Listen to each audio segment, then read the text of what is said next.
Неприглядный деревянный дом, окна заколочены, выцвела краска на дверях. Несколько лет назад его собирались снести, но сокольские краеведы и литераторы вовремя узнали, именно в нем, в квартире на 2-м этаже, 2 года прожила Анастасия Цветаева, писательница, сестра Марины Цветаевой. Сейчас это объект культурного наследия области, традиционно отправная точка акции «Цветаевский костер». И если раньше гости могли побывать только возле дома, то уже 2-й год подряд есть возможность зайти внутрь. В этот раз часть экскурсии провел человек, который жил в этих комнатах 70 лет назад, внук Анастасии Ивановны. Кровать стояла, где вот я сижу. Здесь, значит, там у нас шкаф стоял. Здесь стол. Вот Анастасия Ивановна Цветаева вот здесь вот работала, здесь отдыхала. Балкон был здесь. Анастасия Ивановна с Ритой все время там отдыхала.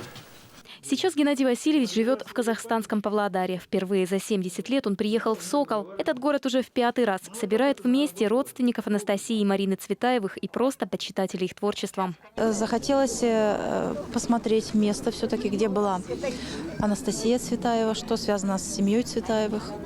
Я скажу, что оно не так известно жителям Вологды. Дом, мне кажется, такая метафора, да, их судьбы, и вот, ну, не знаю, даже вот через такие, ну, не знаю, там, поездки, акции, экскурсии, вообще, если этим заниматься, мне кажется, ведь, ну, можно как-то это, ну, поднять на другой уровень и сохранить. Работа по сохранению памяти активно ведется. Совсем скоро в этом доме откроется музей Анастасии Цветаевой, единственный в России. У нас сейчас задержка вот только с сокольской документацией кадастрового характера, да, то есть это участок земли. Как только эта передача состоится, по последним данным, это октябрь, начало октября, надеемся, под день рождения Марины Ивановны Цветаевой, будут уже определять и характер ремонтных работ. Новое учреждение будет в составе Кирилла Белозерского музея-заповедника. Решение об этом было принято в Министерстве культуры год назад.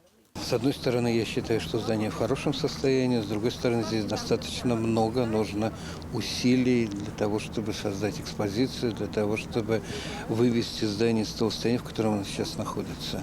И здесь как раз было бы очень важно, если бы волокжане нам помогли.